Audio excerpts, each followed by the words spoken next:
کرشن سنگھ اور اکبر علی بہت اچھے دوست تھے۔ انٹر کرنے کے بعد اکبر علی مزید تعلیم کے لیے دلی چلا گیا اور کرشن سنگھ فوج میں بھرتی ہو گیا۔ کیونکہ اس کا تعلق کسان گھرانے سے تھا، وہ سب سے بڑا ہونے کے ناطے باپو کے بعد گھر کی ساری ذمہ داری اس کی تھی۔ باپو کے پاس تھوڑی سی زمین اور کچھ بکریاں تھی، اس پہ اتنا گزارا تھا۔ اکثر باپو کہتا، کرشنا جلدی سے پڑھ لکھ تو سرکاری نوکری پہ لگ جا تو کچھ اپنے بھی چنگے دن آئے۔ اس لیے انٹر کے بعد جیسے ہی فوج میں بھرتی شروع ہوئی تو وہ اس میں بھرتی ہو گیا۔ یہ اس کی مجبوری تھی، ورنہ وہ تو سادہ پڑھ کر سول سروس کرنا چاہتا تھا۔ وہ ایک سرکاری افسر بننا اس کا خواب تھا۔ فوج کی نوکری میں اسے تیسرا سال تھا۔ اب اسے کشمیر کی مشن پر بھیجا گیا۔ یہاں آ کر وہ بہت تنہائی کا شکار ہو گیا تھا۔ دنیا کا کون سا ایسا ظلم تھا جو یہاں نہیں دیکھا تھا، بلکہ ظلم کے معنی تو اسے یہی آ کر سمجھ آئے تھے۔ یہاں ظلم و بربریت کی انتہا تھی۔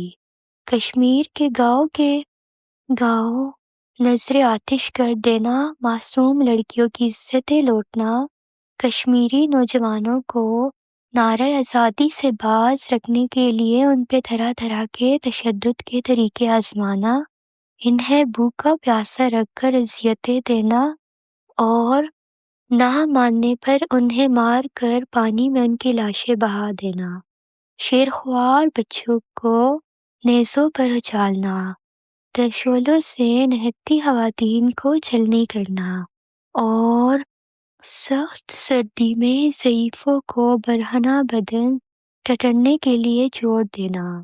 یہ سب کرتے ہوئے انہیں بہت مزہ آتا اور بھارتی سپاہی خود کو دنیا کا طاقتور شخص تصور کرتے۔ یہ سب کچھ وہ شراب کی نشے میں کرتے۔ سب سے کم شراب کرشنا پیتا تھا، کیونکہ پتہ نہیں کیوں اسے شراب بالکل اچھی نہیں لگتی تھی اور اسی وجہ سے وہ کم ہی پیتا تھا۔ یہ شیطانی کھیل کھیلتے ہوئے انہیں 3 سال ہو چکے تھے۔ گھر سے بھی خط اور چٹھیاں آتی تھی کہ ماں بیمار ہے، تجھے بہت یاد کرتی ہے۔ گھر کے یاد کے ساتھ ہی کرشنا، بہن بھائی، باپو یعنی ماں بہت یاد آنے لگی اور اس کے ذہن میں کشمیری مائیں آنے لگی جو رو رو کر ان سے اپنے بیٹوں اور بیٹیوں کی جان اور عزت کی بھیک مانگتے اور وہ انہیں سنگینی کی ہنیوں سے چھید کر اور تڑپاتے اور خوب کہکے لگاتے اور انہیں زیادہ سے زیادہ اذیتیں دیتے۔ ان کی چیخیں سن کر ماؤں کو انہوں نے مرتے دیکھا، ان کا دل پھٹ جاتا۔ وہ اپنی رائفلوں کے منہ ان نہتے اور بھوک و پیاس سے زخموں سے نڈھال جوانوں اور ان کی ماؤں کی لاشوں پر کھول دیتے، ان کے گھروں اور گاؤں کے گاؤں آگ لگا دیتے اور پھر ہنستے ہوئے نعرے لگاتے ہوئے واپس چھاؤنی کی طرف لوٹ آتے تھے یا پھر کسی اور گاؤں کی طرف نکل جاتے۔ بھارتی فوج کی ظلم اور بربریت اور فوجی ٹرکوں کی آوازوں سے ایک گونج ہر طرف پھیل جاتی اور وہ فتح کے نشے میں چور ہو جاتے۔ یہ سب دیکھ کر تو شیطان بھی دیکھ کے کہیں منہ چھپا کر روتا ہوگا۔ یہ احساس اسے اب ہو رہا تھا جب چھٹیوں میں ماں کی بیماری کی خبر آ رہی تھی اور کرشنا مجھے چھٹی نہیں مل رہی تھی۔ گھر والوں کی یاد نے اس کی میری راتوں کی نیند اڑا دی تھی اور دن کو بھی قرار نہ تھا۔ اس کا تو جی چاہتا تھا کہ اڑ کر گھر جاؤں اور ماں کی گود میں سر رکھوں، لیکن کیسی بے بسی اور لاچاری تھی۔ کرشنا آنسو بہہ رہے تھے اور یہ احساس اسے مارے ڈال رہا تھا کہ انہوں نے کیسے کیسے ظلم کمزور نہتے کشمیریوں پر ڈالے ہیں۔ تب ہم اپنے گھر والوں کو بھول گئے تھے۔ اب کرشنا صرف ماں کی بیماری کا سن کر تڑپ رہا تھا۔ یہ دیکھ کر دوسرے دوست اس کا مذاق اڑاتے اور اسے بزدل کہتے، مگر اپنے ضمیر کے آگے بے بس ہوتا جا رہا تھا۔ ماں ہمیشہ اسے نصیحت کرتی کہ پتر کسی دا دل نہ دکائی۔ وہ چونک جاتا، دل دکانا اس نے تو بھارتی فوجیوں کے ساتھ مل کر خوب اچھی طرح سے سیکھ لیا تھا۔ اس نے ان نہتے لوگوں پر ستم ڈھائے کہ جس کی مثال ملنا مشکل تھا۔ اگر ماں کو ذرا بھی پتہ چلے تو وہ صدمے سے ہی مر جائے شاید، یا پھر اسے یقین ہو جائے کہ کرشن سنگھ اس کا بیٹا نہیں ہو سکتا۔ ہر طرح سے انہوں نے آزادی کی اور آواز کو دبانے کی کوشش کی، مگر یہ اتنی ہی زور پکڑتی گئی۔ اب کرشن نے بھارتیوں کے ساتھ جانا ہی چھوڑ دیا تھا۔ وہ زیادہ تر چوکی پر ہی رہتا۔ ان کے سر میں درد رہنے لگا تھا۔ اچانک اس کی دعائیں رنگ لائی اور اسے 10 دن کی چھٹی مل گئی، ساتھ ترقی بھی۔ اسے سپاہی سے لانس نائک بنا دیا گیا، لیکن وہ ترقی سے زیادہ چھٹی ملنے پر خوش تھا۔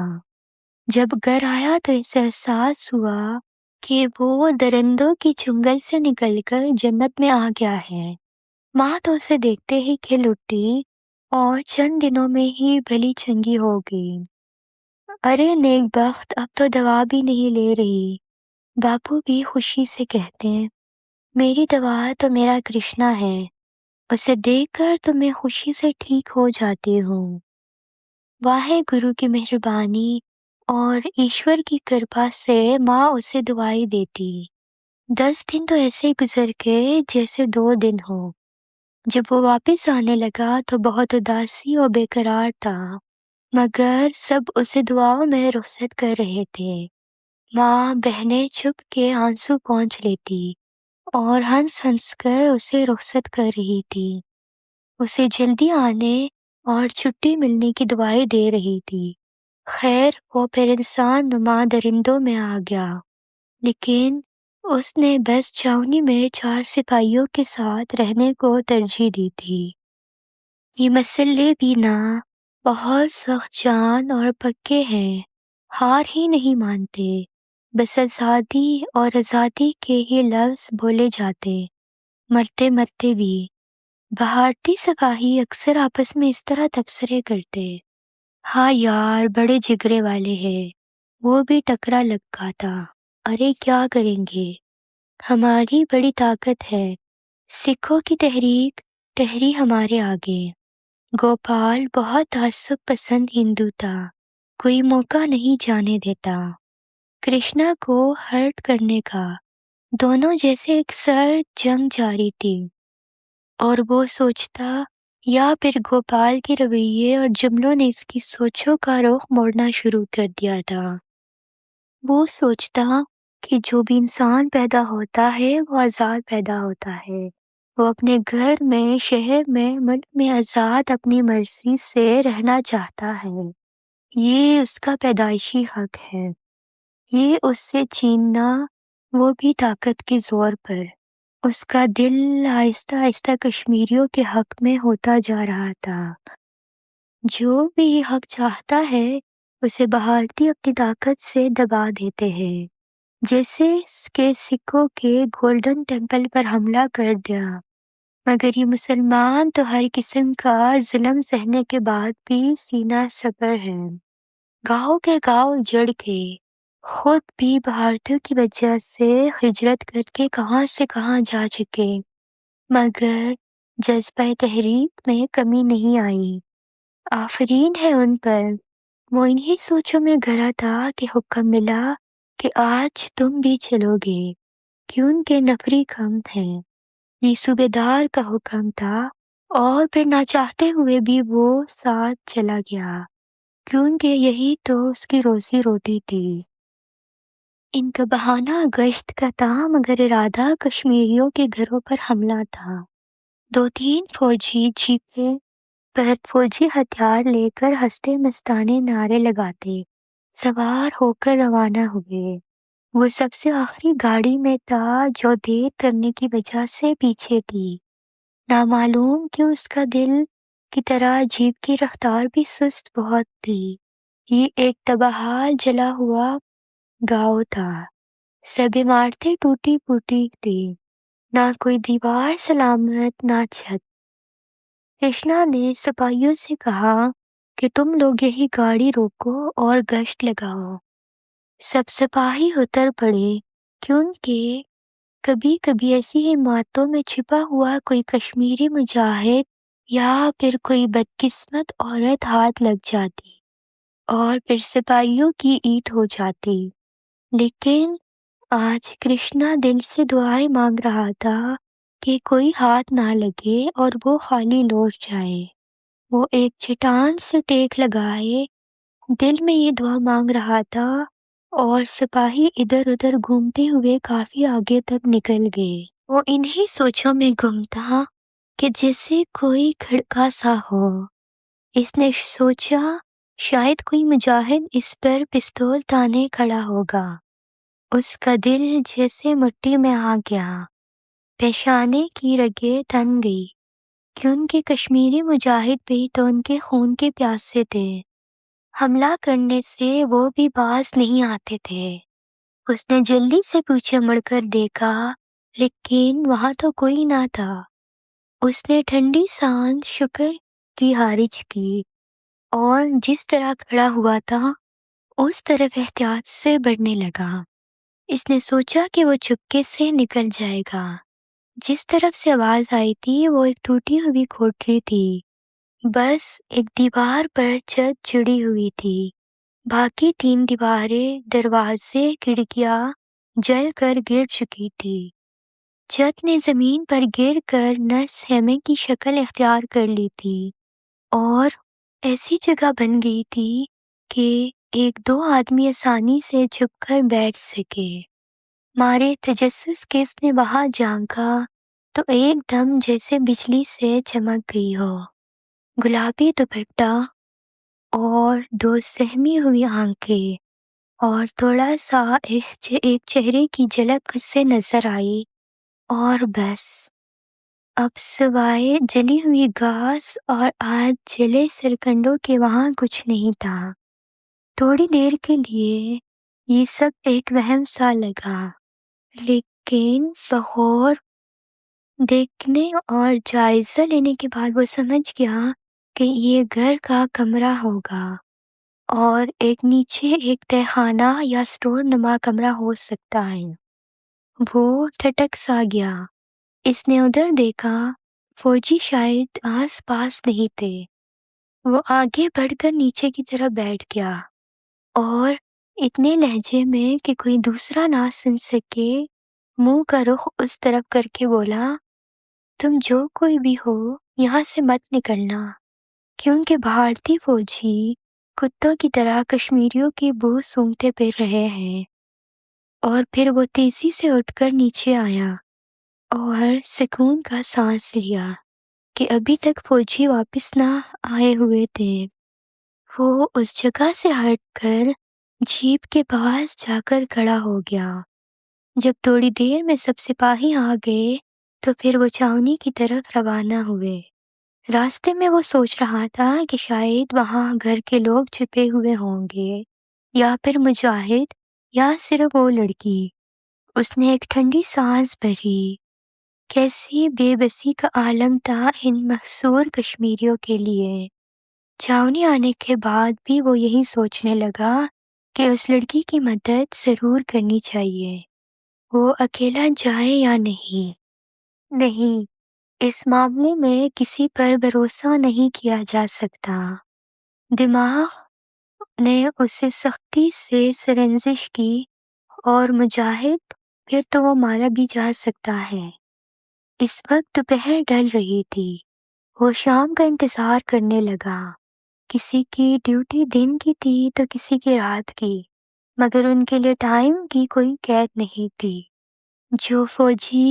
جس فوجی کے ساتھ جانا چاہتا ہے چلا جاتا ہے۔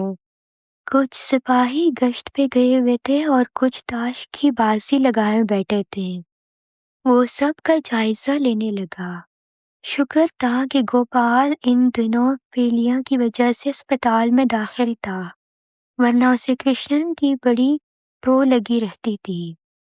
پھر وہ بہانہ بنا کر چھاؤنی سے نکل کر اس طرح کو روانہ ہوا جہاں اس نے اس لڑکی کو دیکھا تھا۔ راستے سے اس نے کچھ بسکٹ بھی لیے تھے۔ نامعلوم وہ بیچاری لڑکی وہاں کیوں تھی؟ اس کے گھر والے کہاں تھے؟ یا پھر وہ سب مارے گئے تھے؟ یا وہ مجاہدوں کے ساتھ تھی؟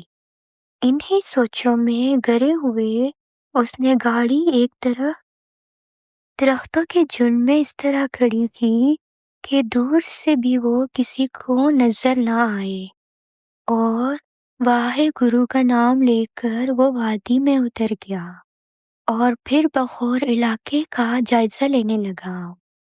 وہ گاؤں مکمل طور پر تباہ خالی کا شکار تھا، اور اس اونچی اونچی وادی میں لگتا تھا کہ کوئی گھر یا بندہ سلامت نہ تھا۔ فوجیوں کے خوف سے بہت سارے نقل مکانی کر چکے تھے، اور اس سرکنڈوں والے ٹکرے کے پاس آ کر رکا، اور پھر آس پاس کا خوب اچھی طرح سے جائزہ لینے کے بعد اس نے گھاس پھوس کے ٹکڑے کو ہٹایا، مگر وہ کافی بھاری تھا۔ اس نے خوب زور لگایا اور آخر وہ اتنا سرک گیا کہ وہ اس میں کود گیا۔ وہ واقعی ایک تاخانہ نما کمرہ تھا جو کہ پتھریلی زمین کو تراش کر بنایا گیا تھا۔ اس گھاس نما دروازے کا وسطی ہونے کا راز اس کا ایک لکڑی کے کھونٹے سے بندھا ہونا تھا۔ اس کے زور لگانے سے وہ رسی جو کہ آج جلی تھی ٹوٹ چکی تھی، اور ایک کونے میں ایک محجبین کھڑی تھر تھر کانپ رہی تھی۔ آنکھوں میں خوف ہی خوف تھا، ڈر کے مارے چہرہ درد اور آنکھیں پھٹی ہوئی تھی، ہونٹوں پر خشکی کی تہ جمی ہوئی تھی۔ کشمیر کا حسن تو بہت سنا تھا، لیکن ایسا سچنا حسن اس نے پہلی مرتبہ دیکھا تھا۔ کشمیر میں بہت زیادہ عرصہ رہنے کی وجہ سے اسے کچھ کشمیری زبان آ چکی تھی، اس لیے اس نے ان سے کہا، گھبراؤ مت، میں تمہیں کوئی نقصان نہیں پہنچاؤں گا، تم مجھ پر بھروسہ کر سکتی ہیں۔ وہ اپنی جگہ سے ہلا تک نہیں تھا، بلکہ وہیں کھڑے رہ کر اس کی طرف دیکھنے لگا۔ لڑکی نے جب محسوس کیا کہ وہ اس کے قریب بھی نہیں آ رہا تو اس کے چہرے کا خوف کچھ کم ہونے لگا۔ تناؤ اور دل کی دھڑکن تھوڑی معمول پر آنے لگی، لیکن وہ منہ سے کچھ نہ بولی اور نہ اپنی جگہ سے ہلی۔ کرشن اس کی کیفیت سمجھ رہا تھا۔ اس نے وہ خریدے ہوئے بسکٹ اور پانی کی بوتل زمین پر رکھتے ہوئے کہا، یہ تمہارے لیے ہے، اور یہ بہت محفوظ جگہ ہے، لہٰذا تم یہاں سے بالکل مت نکلنا۔ میں بھی تمہارا ہمدرد ہوں، کوشش کروں گا کہ تمہارے کچھ کام آ سکوں۔ اب چلتا ہوں۔ وہ ویسے ہی کھڑی اسے دیکھتی رہی اور کچھ نہ بولی۔ وہ اسے حیران اور پریشانی چھوڑ کر باہر آ گیا اور چھاؤنی میں پہنچ گیا۔ کسی نے بھی نوٹ نہیں کیا تھا کہ آج یونٹ سے کہاں غائب ہے۔ کرشنا نے اطمینان کی سانس لی۔ اب وہ روزانہ چھپ چھپ کر وہاں جانے لگا۔ موٹر سائیکل پر کیون کی جیپ 4-5 سپاہیوں کے لیے تھی، اور باقی جو تھے وہ بائک پر سپاہی خریداری کے لیے شہر جاتے، اس لیے کسی کا دھیان اس طرف نہیں گیا تھا، لیکن پھر بھی اسے ایک ڈر سا لگا رہتا تھا کہ کہیں کسی کو شک نہ ہو جائے، اس لیے وہ کم سے کم وقت نوربانو، ہاں اس کا نام نوربانو ہی تھا، کو دیا کرتا تھا۔ اب وہ کچھ اس سے مانوس سی ہو چکی تھی۔ اس نے اسے بتایا کہ وہ 2 بہن بھائی تھے۔ بھائی باغی یعنی مجاہد بن گیا تھا، اور ماں باپ بچپن میں مر چکے تھے۔ چاچی چاچا نے ان کو پالا تھا۔ ان کی اپنی کوئی اولاد نہ تھی، نہ کوئی گاؤں تھا، بس 15-20 گھر تھے جن میں سے 2 کے 300 سب نقل مکانی کر چکے تھے۔